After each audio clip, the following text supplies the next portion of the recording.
In Moscow, 1944, Winston Churchill and Joseph Stalin met at the Fourth Moscow Conference, where they struck a secret agreement between the two world powers.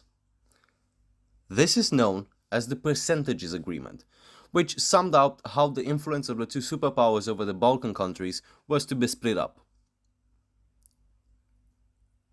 Winston Churchill said, quote, "Let us settle about our affairs in the Balkans. Your armies under Romania and Bulgaria. We have interests, missions, and agents there. Don't let us get at cross purposes in small ways. So, as far as Britain and Russia are concerned, how will it do for you to have 90% say predominance in Romania, for us to have 90% of the say in Greece, and go 50-50 about Yugoslavia?" While this was being translated, I wrote out on a half sheet of paper. Romania, Russia to control it 90% and others to control it 10%. Greece, Great Britain in accordance with USA to control it 90%. Russia 10%. Yugoslavia 50-50. Hungary 50-50. Bulgaria, Russia was to take 75% and the others 25%. Because of the Suez Canal, Churchill and other British officials intended to keep Egypt in the British sphere of influence by continuing a military occupation of Egypt that had begun in 1882, which was envisioned in Britain as being permanent. For Churchill, British control of the Suez Canal required British control of the Mediterranean and the Red Sea. Losing control of either would cancel the advantage of control in the Suez Canal. Thus, for Churchill, it was critical to ensure that Italy and Greece were in the British sphere of influence after the war.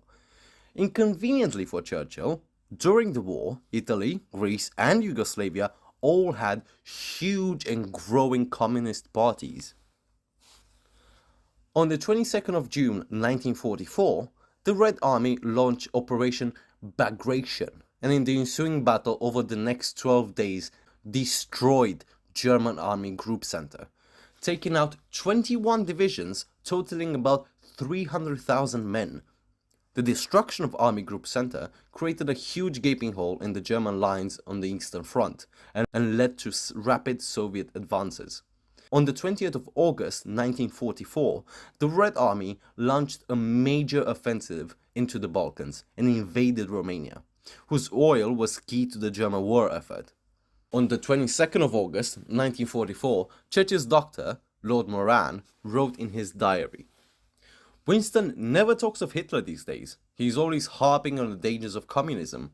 He dreams of the Red Army spreading like a cancer from one country to another. It has become an obsession, and he seems to think of little else."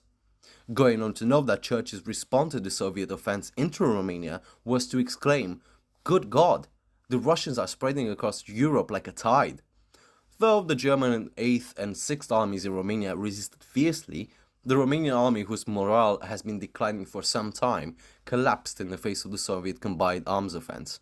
The Red Army encircled the German 6th Army, of whom men serving its 18 divisions either surrendered or were killed, while the badly mauled 8th Army returned into Hungary. On 23rd of August 1944, King Michael of Romania dismissed his pro-German Prime Minister, Marshal Ion Antonescu, signed an armistice with the Soviets, and declared war on Hungary and Germany. King Michael hoped that having Romania switch sides might save the Romanian branch of the House of Hohenzollern from being replaced after the war with the communist regime.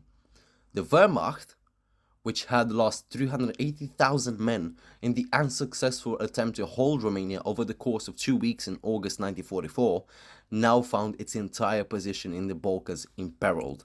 All countries mentioned in the Percentages Agreement fell under communist control, with the exception of Greece, where the communists lost the Greek Civil War.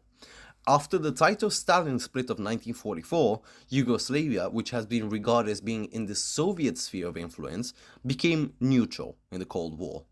Bulgaria, Romania, and Hungary were in the Soviet sphere of influence after 1945. After 1956, Hungary under János Kadar stayed loyal to Moscow regarding foreign affairs, but introduced significant reforms in its domestic sphere that were dubbed Goulash Communism. Romania under Gheorghe Dej was loyal to the Soviet Union at first, but started to show signs of independence from 1959 onwards, with Gheorghe Gheorghiu rejecting Soviet economic plans from Romania.